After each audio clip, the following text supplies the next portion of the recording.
भाइयों बहनों, इस कार्यक्रम में आने के पहले मैंने यहां के डिस्ट्रिक्ट हॉस्पिटल का निरीक्षण किया है। हम सब जानते हैं कि कोरोना महामारी वर्तमान में पूरी दुनिया को पूरी तरह पस्त की हुई है और पिछले 2 वर्षों से। लेकिन कोरोना प्रबंधन का जितना बेहतरीन कार्य भारत में हुआ है वो दुनिया के लिए एक मॉडल है।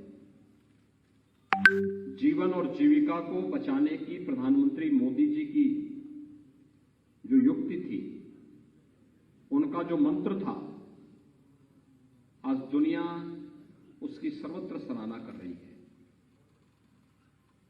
जिसमें जीवन भी बचाना था, व्यक्ति की जीविका को भी बचाना था। और आज प्रधानमंत्री मोदी जी के ही नेतृत्व में, उनके मार्गदर्शन में उत्तर प्रदेश सरकार ने कोरोना प्रबंधन का जो मॉडल खड़ा किया, वह देश के अंदर कई राज्यों के लिए एक नई मिसाल भी बना है। थर्ड वेव की आशंका अगस्त सितंबर में व्यक्त की जा चुकी थी, लेकिन उसको नियंत्रित किया गया। और जब आया भी तो मात्र 1% लोग ही हॉस्पिटल में हैं, से सभी लोग घर में आराम से सामान्य जीवन व्यतीत कर रहे हैं। अब कोरोना पूरी तरह निष्प्रभावी होने की ओर अग्रसर है और बहुत शीघ्र कोरोना हारेगा, भारत जीतेगा। ये संकल्प हमारा एक बार फिर से सार्थक होता हुआ दिखाई दे रहा है और इस अवसर पर मैं आप सबका अभिनंदन करता हूं। भाइयों बहनों, बागपत अपनी एक पहचान रखता है। महाभारत कालीन इसका इतिहास है। कहते हैं पांडवों ने जो 5 गांव मांगे थे, उनमें से बागपत भी एक था।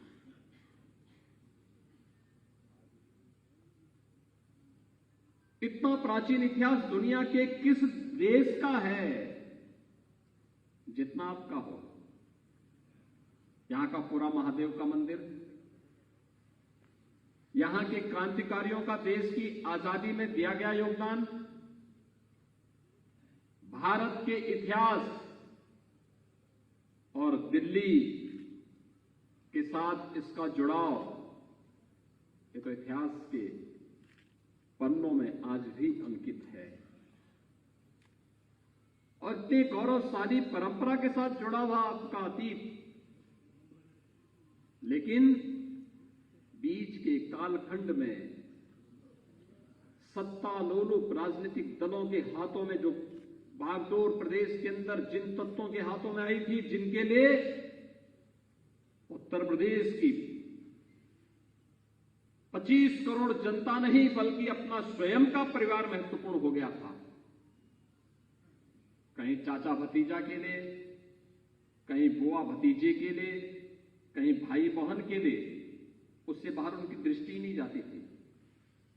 उन लोगों ने प्रदेश के सामाजिक ताने बाने को तो छिन्न भी नहीं किया ही, लोकतांत्रिक मूल्यों को भी तार तार करने का कार्य किया था। किसानों के जीवन के साथ 2017 के पहले उत्तर प्रदेश में किसान आत्महत्या कर रहा था। कई क्षेत्रों में भूख से मौतें हो रही थी, नौजवान पलायन कर रहा था। और पश्चिमी उत्तर प्रदेश से ज्यादा कौन जानता है कि बेटियों की सुरक्षा के लिए सबसे ज्यादा खतरा दिखाई दे रहा था। व्यापारियों का अपहरण होता था। 5 साल के बाद जब हम लोग अपना रिपोर्ट कार्ड लेकर के जनता जनार्दन के बीच आए हैं, आज मैं कह सकता हूं कि अब किसी सचिन और किसी गौरव जैसे युवकों को अपना बलिदान नहीं देना पड़ेगा किसी बहन की रक्षा। क्योंकि जो दंगा करेगा उसको मालूम है कि उसकी 7 पीढ़ियां भरपाई करते करते थक जाएंगी, लेकिन भरपाई नहीं कर पाएगी और पोस्टर अलग से चिपका होंगे। चाहे दंगाइयों के पोस्टर पहले भी कभी चिपकाए जाते थे क्या? पहले तो उनको मुख्यमंत्री आवास में बुला के सम्मानित किया जाता था। ये पेशेवर माफियाओं के ऊपर पहले सरकार इतनी मेहरबान होती थी कि वे इस सत्ता का संचालन करते थे, और अब अगर आपके बागपत में हाईवे और मेडिकल कॉलेज बन रहा है तो माफिया के संपत्ति पर बुलडोजर भी चल रहा है। तो बुलडोजर चलाने के लिए दम होना चाहिए, दम। और इसलिए भाइयों बहनों, पिछले 5 साल में पश्चिमी उत्तर प्रदेश में या उत्तर प्रदेश में एक भी दंगा नहीं हुआ। समाजवादी पार्टी की सरकार में हर तीसरे दिन एक दंगा होता था। इससे पहले गन्ना किसानों को गन्ना मूल्य का भुगतान नहीं होता था। चीनी मिलें जब मर्जी तब बंद हो जाती थी। किसान ताकता रह जाता था, उसकी उपज ही नहीं खरीदी जाती थी। और पिछले 5 साल के अंदर आपने देखा होगा, जब तक गन्ना किसान के खेत में गन्ना है तब तक चीनी मिल चलेगी। और इस समय तो हम 14 दिन के अंदर गन्ना किसानों के गन्ना मूल्य का भुगतान कर रहे हैं। 70% से अधिक गन्ना मूल्य का भुगतान हम इस सीजन का कर चुके हैं। और भाइयों बहनों, मैं आज आपके बीच इसीलिए आया हूं कहने के लिए, किसान को न्यूनतम समर्थन मूल्य का दाम मिले, यह काम भी सरकार ने, हमारी सरकार ने आगे किया। समाजवादी पार्टी की सरकार का कुल वार्षिक बजट 2 लाख करोड़ का था, और मैंने अब तक, हमारी सरकार ने 2.5 लाख करोड़ रुपए से अधिक का पैसा केवल किसानों के ही खाते में डाल दिया। फर्क साफ है। पहले पश्चिमी उत्तर प्रदेश से पलायन होता था व्यापारियों का, युवाओं का। आज पलायन नहीं होता, आज प्रगति होती है, नौजवानों के लिए रोजगार का सृजन होता है। मैं लोकसभा चुनाव में आया था, और लोकसभा चुनाव के पहले जब मैंने यहां पर एक सभा को मैं संबोधित कर रहा था, मैंने डॉक्टर सतपाल सिंह जी से पूछा, मैंने कहा हमारी सभाओं में इतने युवा कैसे? इन्होंने कहा युवा हमारी सभा में नहीं रहेंगे तो कहां रहेंगे? मैंने कहा कैसे? इन्होंने कहा आपको मालूम है उत्तर प्रदेश पुलिस की भर्ती निकली थी, पहले 2017 के पहले जब ये भर्ती निकलती थी तो सारी भर्ती सिपाही खानदान निकल जाता था, और इस बार जब भर्ती निकली तो हमारे यहां एक गांव के 27 नौजवान भर्ती हुए हैं। 27 नौजवान, हर गांव का कोई ना कोई नौजवान भर्ती हुआ है। पुलिस की भर्ती में बागपत का नौजवान, हर गांव का नौजवान भर्ती होता है। बिना भेदभाव के भर्ती होता है, बिना लेन देन के भर्ती होता है, बिना सिफारिश के भर्ती होता है, और अपनी सेवाएं प्रदेश की जनता को दे रहा है। भाइयों बहनों, ये परिवर्तन है। पहले याद करिए, फर्क साफ है। 2017 के पहले 12 से 17 तक समाजवादी पार्टी की सरकार उत्तर प्रदेश में थी, और 12 में जब समाजवादी पार्टी ने सरकार आने के बाद मुख्यमंत्री के पास पहला फैसला लेने के लिए फाइल आई थी, तो उन्होंने पहला फैसला क्या किया था मालूम है? अयोध्या में राम जन्मभूमि पर आतंकी हमला करने वाले आतंकवादियों की मुकदमों को वापस लेना।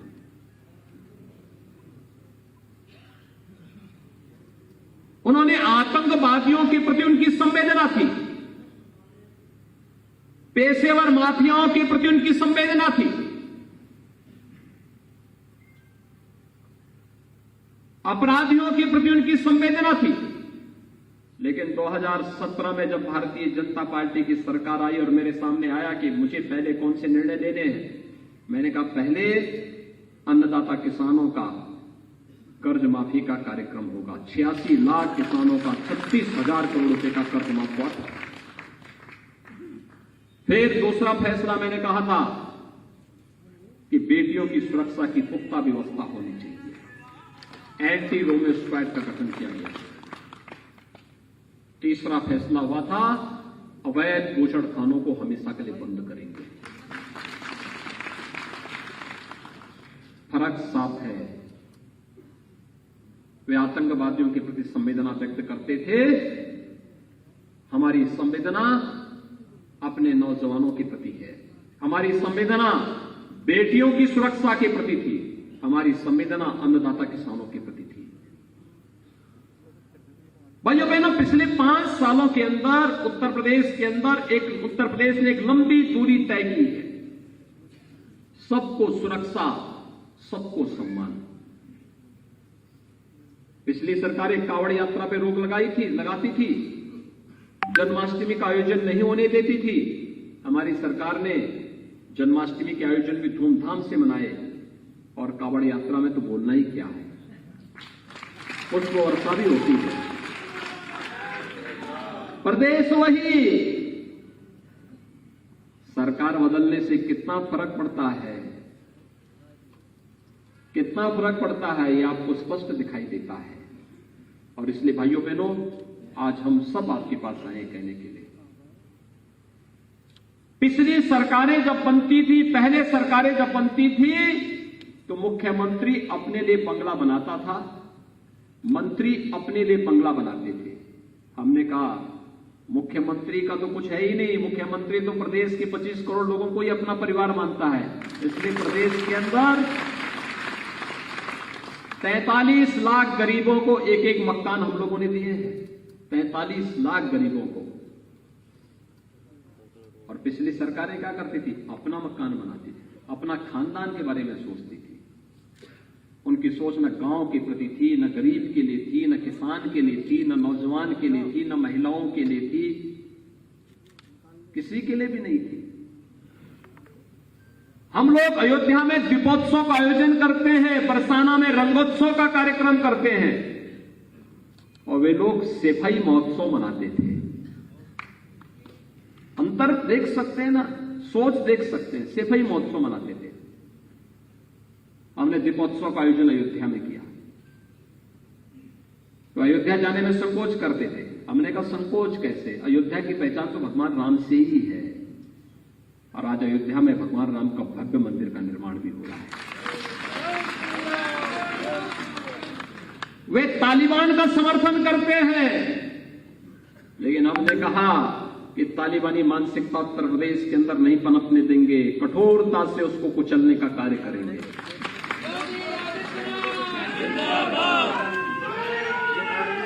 भाइयों बहनों, ये प्रदेश का पैसा कहां चला जाता था, अब समझ में आ रहा होगा ना।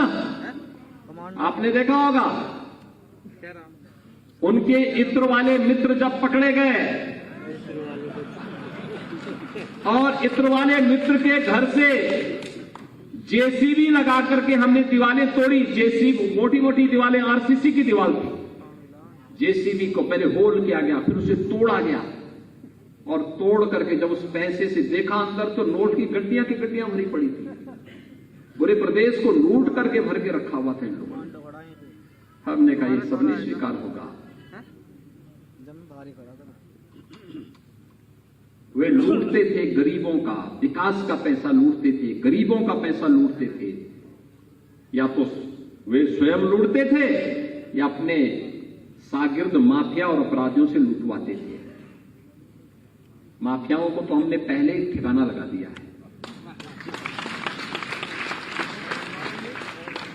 और बाकी इन लोगों के काम नहीं, अब उनके कार्य कारनामे जनता के सामने भी बताए जा रहे हैं।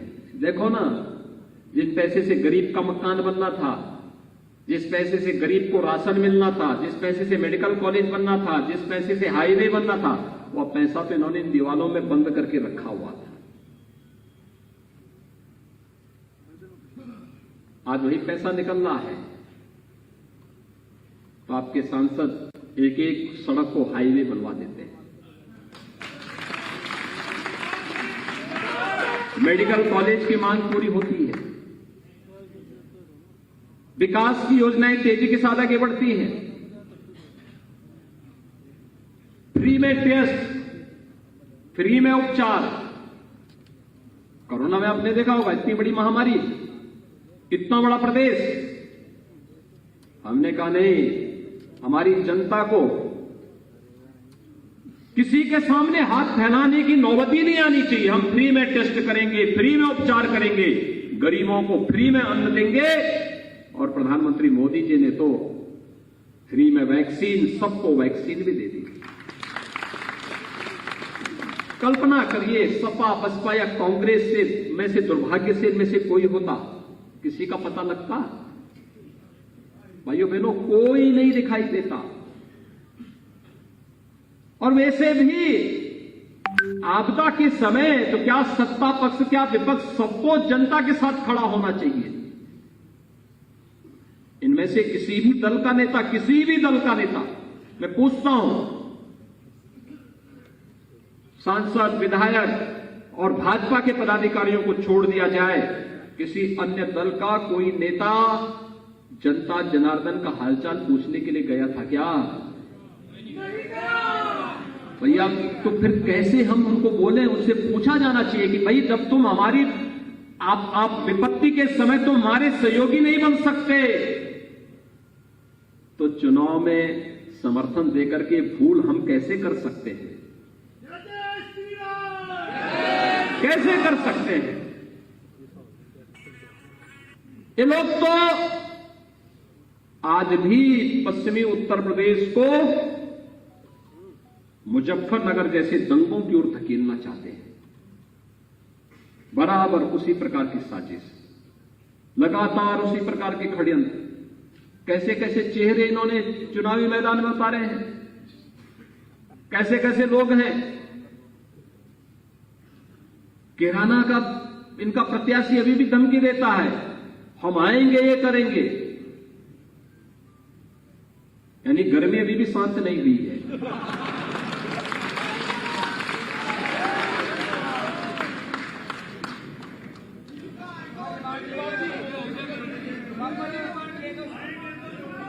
मुजफ्फरनगर निर्दोष हिंदू भी मारे गए, उन पे मुकदमे भी दर्ज किए गए। और जब उन मुकदमों को हमारी सरकार ने खारिज किया कि नहीं, ये सब फर्जी हैं, असली अपराधी तो दूसरे हैं, इन अपराधियों को ठीक किया जाना चाहिए, तो उनको बुरा लगता है। उन अपराधियों को ये लोग टिकट देते हैं। सहारनपुर में एक सिख विरोधी दंगा हुआ था, समाजवादी पार्टी के मुखिया उस दंगाई को गले से मिलते हैं। बुलंदशहर के अंदर भी ऐसे उन्होंने किया, सियाना के अंदर ऐसे ही किया। मुरादाबाद के उनके प्रत्याशियों की सूची तो देखिए,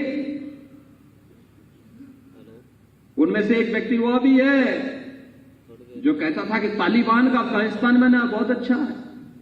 तालिबान का मतलब आधी आबादी का विरोधी, मानवता का विरोधी, बेशर्मी के साथ उसका समर्थन कर रहे हैं और समाजवादी पार्टी उनको प्रत्याशी बनाती है।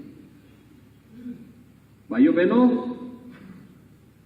इनकी कोई विकास की सोच नहीं है, ये विकास कर भी नहीं सकते हैं, विकास उनका एजेंडा ही नहीं था। उनका एजेंडा तो एक सुनिश्चित योजना के अंतर्गत था, और वह एजेंडा था लूट खसोट का, भ्रष्टाचार का, अराजकता का, गुंडागिर्दी का, दंगों का। यही तो करते रहे 5 साल तक। 4 बार समाजवादी पार्टी को प्रदेश के अंदर सत्ता में आने का अवसर प्राप्त हुआ था, और 12 से 17 के बीच में तो इन लोगों ने जो किया, मुझे लगता है कि कोई भी स्वाभिमानी समाज इसको कभी भूलेगा नहीं, भूलना भी नहीं चाहिए।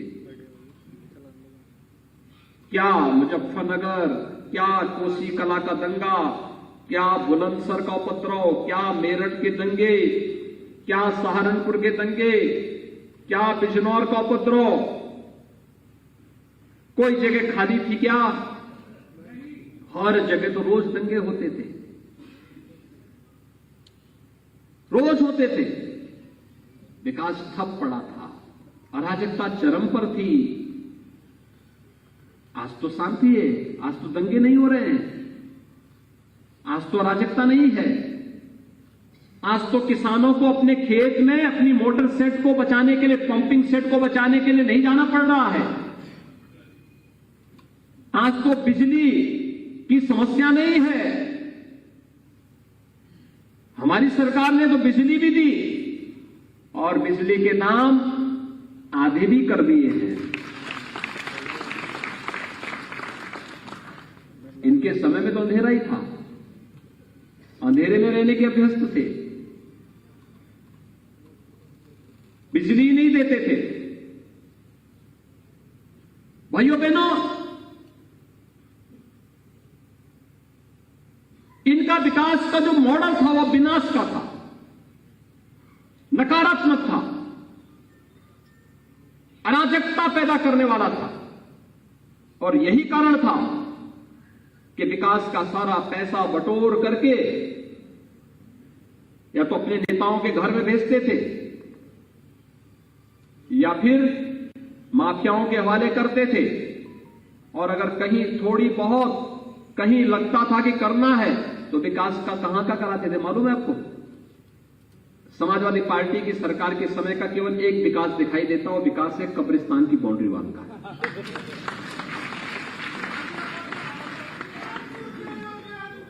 कब्रिस्तान की बाउंड्री वॉल के बाद उनका कोई विकास नहीं दिखाई देता, ना सड़क का, ना बिजली का, ना पानी का, ना हाईवे का, ना मेट्रो का, ना एयरपोर्ट का, कुछ भी तो नहीं। और इसलिए भाइयों बहनों, ये सोतीगंज जैसी घटनाएं आगे भी चलेंगी।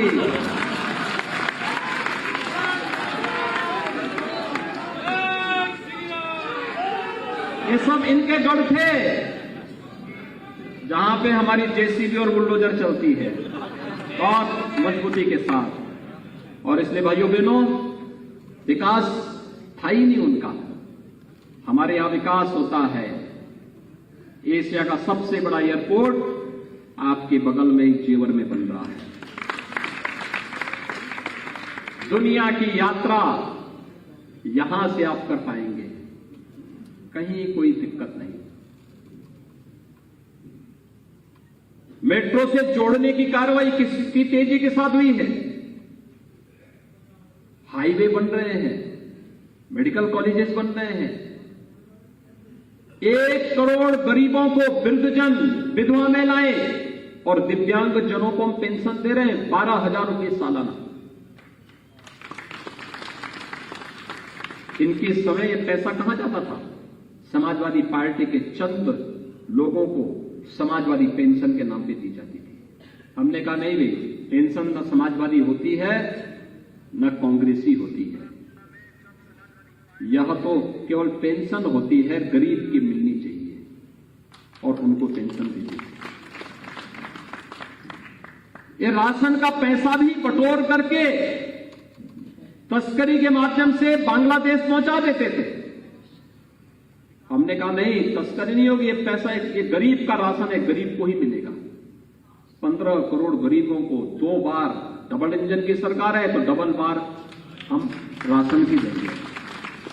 भाइयों बहनों, मैं आप सबसे ये अपील करने के लिए आया हूं। जो सरकार ने किया है, डबल इंजन की भारतीय जनता पार्टी की सरकार ने जो किया है, सड़क है, बिजली है, पानी है, मकान है, स्कूल है, मेडिकल कॉलेज है, मेट्रो है, एयरपोर्ट है, ये सब जो भी किया है, इसलिए नहीं किया कि हम इसके नाम पे वोट मांगेंगे। ये हमारी ड्यूटी थी, हमने अपने धर्म का निर्वहन किया, ये हमारी जवाबदेही थी। मैं तो आपसे अपील करने के लिए आया हूं, अगर जनता जनार्दन को लगता है कि ये सब अच्छा हुआ है और ये अनवरत आगे चलना चाहिए, बेटियां इसी प्रकार से सुरक्षित रह करके जा सके, तुष्टीकरण की राजनीति न हो, चेहरा देख करके भेदभाव न हो, अन्याय और अत्याचार बंद हो, शोषण पूरी तरह इसी प्रकार से बंद रहे, गुंडागिरी और माफियागिरी बंद रहनी चाहिए। अगर आपको लगता है कि बेरोजगार नौजवानों के लिए रोजगार के अवसर इसी प्रकार से सुलभ होते रहे बिना भेदभाव के, हर क्षेत्र, हर जनपद, हर गांव के नौजवानों को नौकरी के अवसर मिलने चाहिए। अगर आपको लगता है कि अन्नदाता किसानों का सम्मान इसी प्रकार से बढ़ता रहे, अगर आपको लगता है कि धामों के पुनरुद्धार का कार्यक्रम इसी प्रकार से होता रहे, अगर आपको लगता है कि सुरक्षा का एक बेहतर वातावरण इसी प्रकार से बना रहे, निवेश आता रहे, नौजवानों के लिए रोजगार के अवसर उपलब्ध होते रहे, और अगर आपको लगता है कि माफिया और पेशेवर अपराधियों के खिलाफ सरकार का बुलडोजर लगातार चलता रहे, तो इसके लिए भारतीय जनता पार्टी आवश्यक है। और इसी के लिए आप सबका आह्वान करने के लिए आज मैं आया हूं। यहां से हम लोगों ने बड़ौदा से केपी मलिक को अपना प्रत्याशी बनाकर के आपके बीच में उतारा है। वे एक योग्य जनप्रतिनिधि के रूप में यहां की आवाज को सरकार के पास लगातार पहुंचाते रहे। सांसद और विधायक मिलकर के विकास के प्रति लगातार कार्य करते रहे। इसीलिए पार्टी ने उन्हें एक बार फिर से यहां से अवसर दिया है और उनका पूरे बागपत का पूरा सम्मान भारतीय जनता पार्टी रखेगी। समर्थन आपका, बाकी की जिम्मेदारी सरकार की, प्रदेश की, भारतीय जनता पार्टी की। और उस विश्वास के साथ आज मैं आपके बीच में आया हूं। आप सबसे मेरी अपील है, आपको भारतीय जनता पार्टी के चुनाव चिन्ह पर जहां कहीं भी कोरोना कालखंड में तो सभाएं बड़ी सभा होती, लेकिन मुझे अच्छा लगा, मैं यहां पर बड़ौदा में आया हूं, कितने अनुशासित तरीके से आप लोग बैठे हुए हैं। और ये सचमुच ये यहां का बड़प्पन है, यही यहां की पहचान है, ये यहां की गौरवशाली परंपरा का प्रतीक भी है। मैं एक बार फिर से आप सबका अभिनंदन करता हूं और आप सबसे आह्वान करूंगा, भारतीय जनता पार्टी के प्रत्याशी को कोरोना कालखंड में बड़ी सभाएं नहीं हो पा रही, हो सकता है कि 31 के बाद कुछ सभाओं का अवसर भले चुनाव आयोग दे, लेकिन वर्चुअली हम लोग डिजिटल माध्यम से, टेलीफोन के माध्यम से अपने नातेदार, रिश्तेदार, कोई ना कोई हमारे मित्रगण होंगे पूरे जनपद में, पश्चिमी उत्तर प्रदेश में, प्रदेश में, उनको टेलीफोन के माध्यम से, फेसबुक के माध्यम से, व्हाट्सएप के माध्यम से या और भी सोशल मीडिया प्लेटफॉर्म के किसी भी उसके माध्यम से आप जरूर संदेश भेजिएगा कि भारतीय जनता पार्टी क्यों आवश्यक है। और भाइयों बहनों, उसी विश्वास के साथ आज मैं यहां पर आया हूं, आप सबका समर्थन और सहयोग प्राप्त करने के लिए। आप सभी केपी मलिक जी के समर्थन में सभी लोग अपना समर्थन देंगे, आशीर्वाद देंगे। दोनों हाथ उठाकर के मेरे साथ बोलेंगे, दोनों हाथ उठाकर के मेरे साथ बोलेंगे, भारत माता की, भारत माता की, भारत माता की,